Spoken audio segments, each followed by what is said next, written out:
Pemilihan kepala daerah atau Pilkada 2024 memasuki tahapan seleksi Badan Ad Hoc KPU untuk Panitia Pemilihan Kecamatan atau PPK dan Bawaslu untuk Pengawasan Kecamatan atau Panwascam.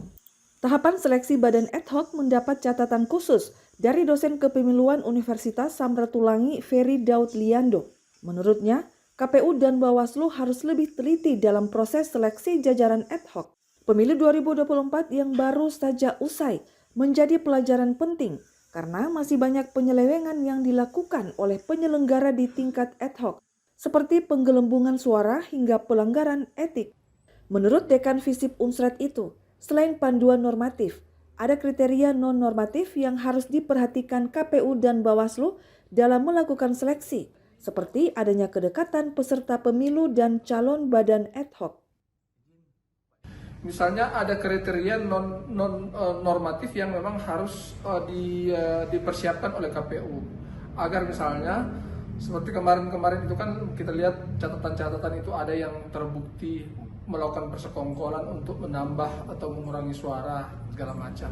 Itu harus jadi catatan. Artinya ini memberikan kesimpulan syarat normatif itu ternyata bukan merupakan kekuatan utama untuk menghasilkan tenaga-tenaga ad hoc di lapangan. Lalu apa yang harus dibutuhkan?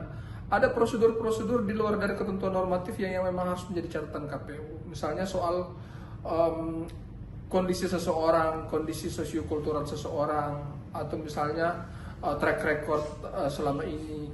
Paling tidak misalnya dari segi sosiokultural itu bisa membuktikan apakah yang bersangkutan memang betul-betul diterima oleh masyarakat. Penyelenggara pemilu harus lebih selektif dan mengevaluasi diri dalam memperhatikan syarat-syarat perekrutan badan ad hoc. Mengingat peran penyelenggara di tingkat ad hoc sangat vital dalam menentukan kesuksesan pilkada yang akan dilaksanakan pada bulan November mendatang. Tim Liputan melaporkan dari Manado.